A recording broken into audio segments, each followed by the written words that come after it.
Dalam pengajian kitab tafsir Al-Jailani pada minggu yang lalu sudah membahas Masjid Diror. Jadi pada zaman Nabi itu ada Masjid Diror. Apa itu Masjid Diror? Yaitu masjid yang dibangun tapi tersimpan tujuan untuk mencelakakan Nabi dan mencelakakan kaum muslimin. Maka perintah Allah, la takum fihi abadan. Jangan sampai kamu melaksanakan ibadah di dalam masjid yang ada indikasi diror. Nah, zaman sekarang apa sih? Ada nggak sih masjid diror? Ada. Apabila masjidnya ini dikuasai oleh orang-orang yang punya kepentingan kemudian ingin merovokasi umat, gitu. Supaya umat ini berantem, umat ini cakar-cakaran, umat ini ya tidak rukun, gitu. Lah, masjid yang demikian ya masuk kriteria diror. Tapi apakah lantas masjidnya dibubarkan? Ya tidak. Ya diganti orang-orangnya saja, diganti DKM-nya yang menyalahgunakan posisinya sebagai takmir masjid dan mengganti ustadz-ustadz yang ceramah, yang khutbah, yang paham ilmu, gitu. Tidak sekedar khutbah isinya mencela, menfitnah, mencaci maki. Ya, ini nggak ada manfaat yang dirasakan oleh umat, ya.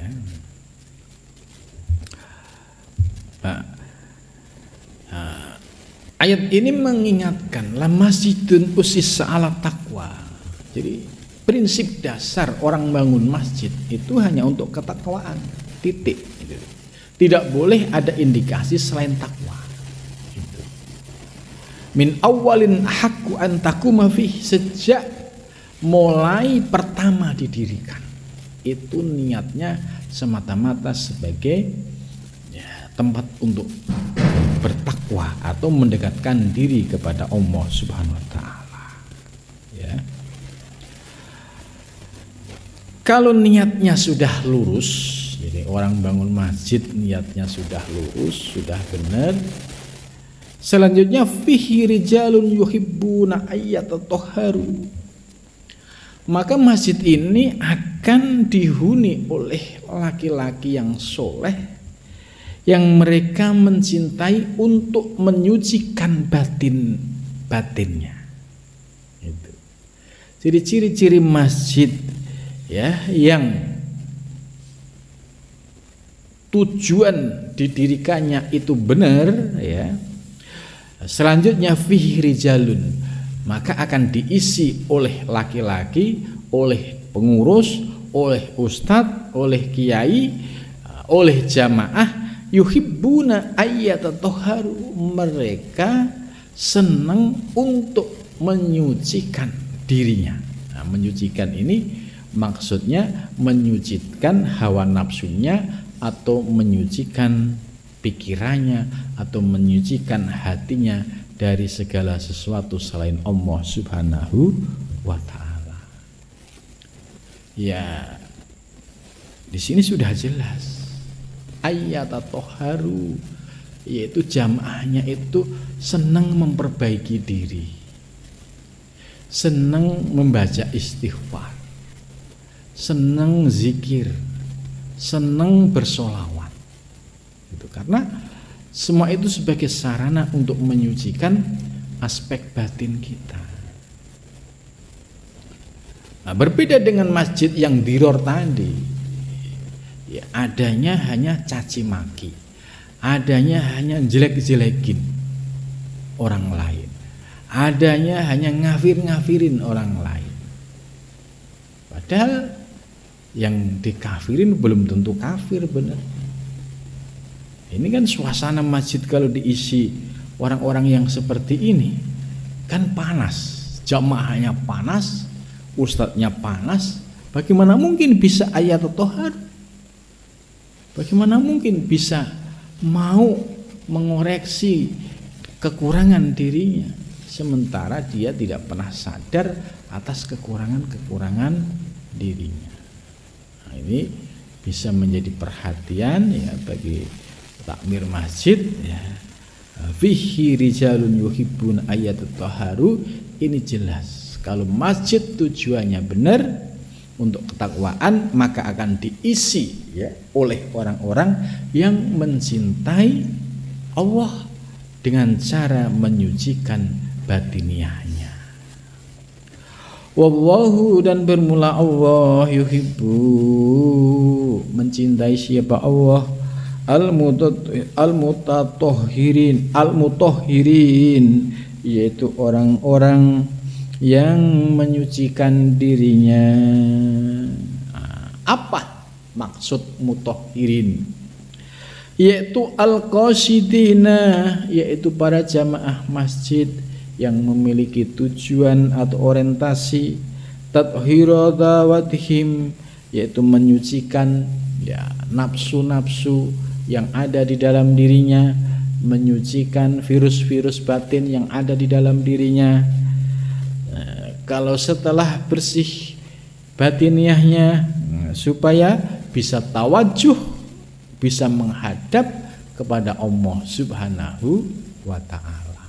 Jadi al-mutahhirin yaitu orang yang orientasi hidupnya sudah berubah, yang awalnya orientasinya makhluk duniawi ya, yang awalnya kalau beribadah itu kalau enggak ada makhluk enggak semangat, kalau dia nyumbang namanya enggak disebut enggak semangat gitu. Ini kan sifat, ini kan menunjukkan orientasinya masih karena makhluk, bukan karena Allah. Lah, penyakit-penyakit batiniah yang seperti ini perlu dibersihkan, dicucikan hingga bisa berubah. Ketika ibadah dari rumah, niatnya sudah ikhlas semata-mata karena Allah. Ketika sedekah, infak juga ikhlas semata-mata karena Allah. Masa bodoh ditulis atau tidak, yang penting niatku ikhlas. Nah, orang-orang yang sudah masuk mutahhirin ini ya hatinya bersih. Hatinya bersih, yang ada hanya tawajuh kepada Allah, menghadap Allah. Tidak mau berpaling kepada selain Allah. Sementara orang-orang yang orientasinya masih kepada selain Allah, itu sulit untuk bisa tawajuh menghadap Allah Subhanahu wa ta'ala. Itu ya.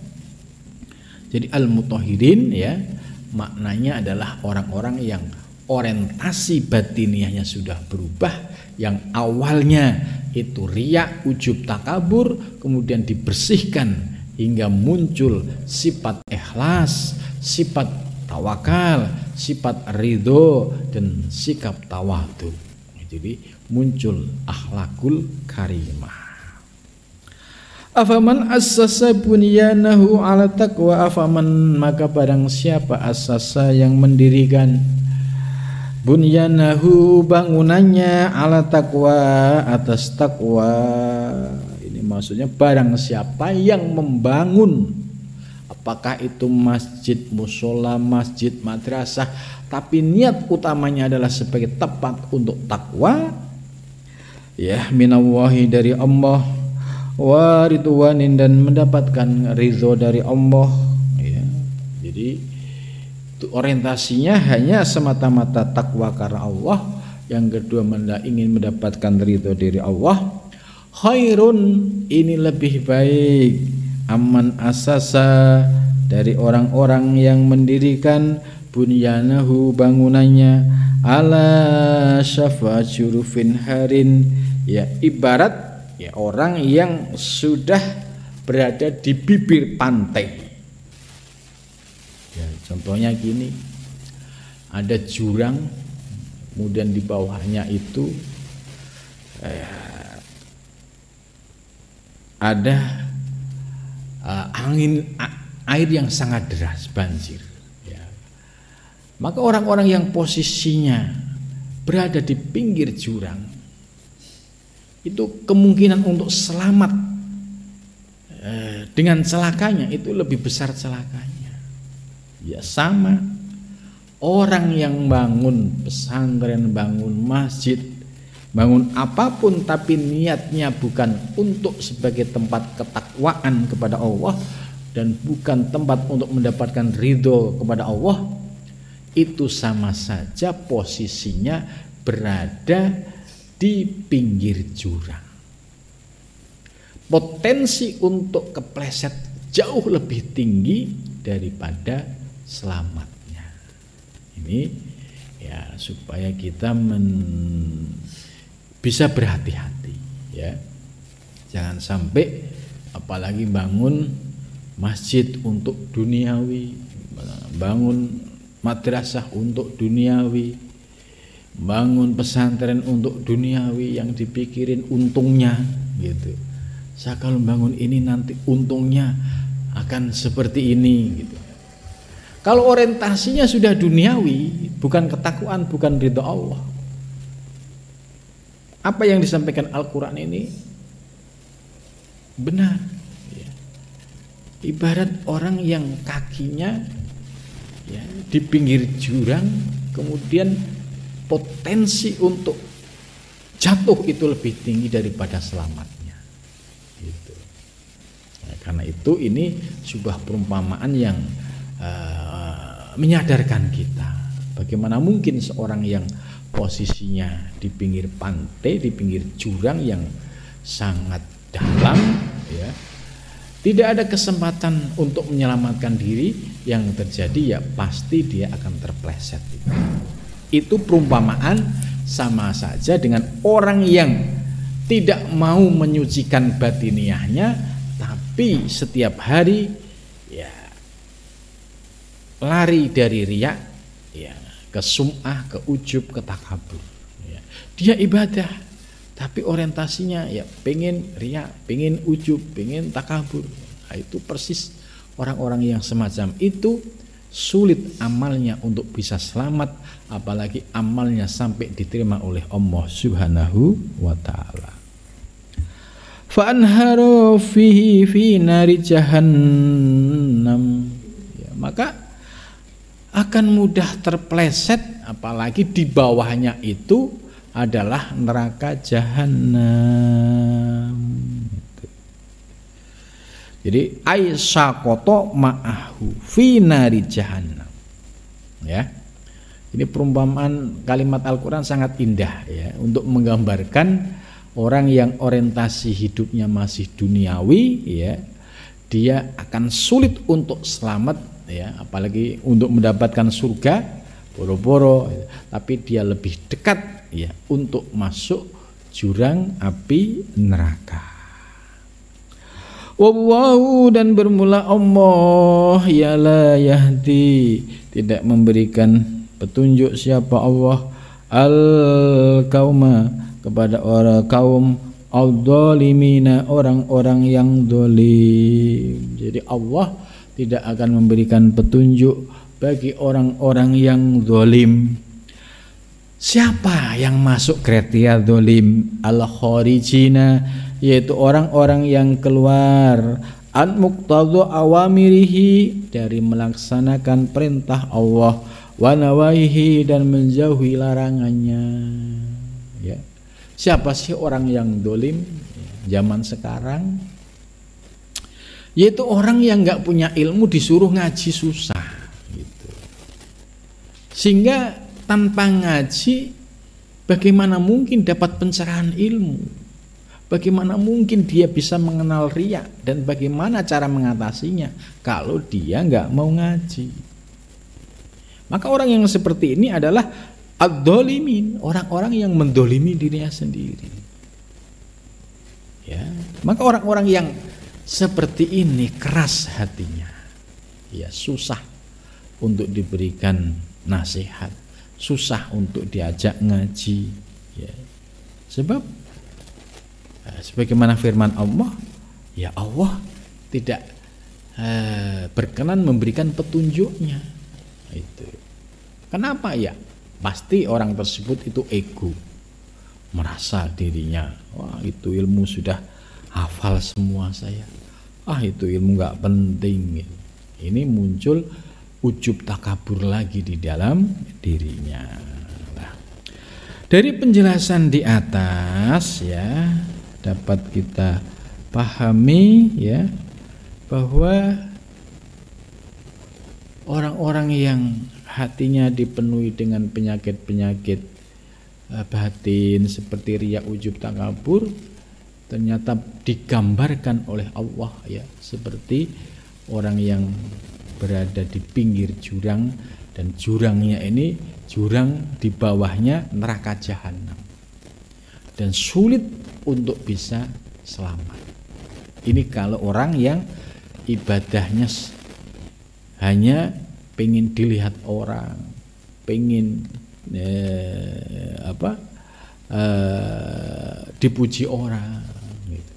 Ini ibaratnya seperti sulit untuk selamat. Nah, karena itu ya penggambaran yang sangat mengerikan ini ya mudah-mudahan bisa menyadarkan kita apa solusinya.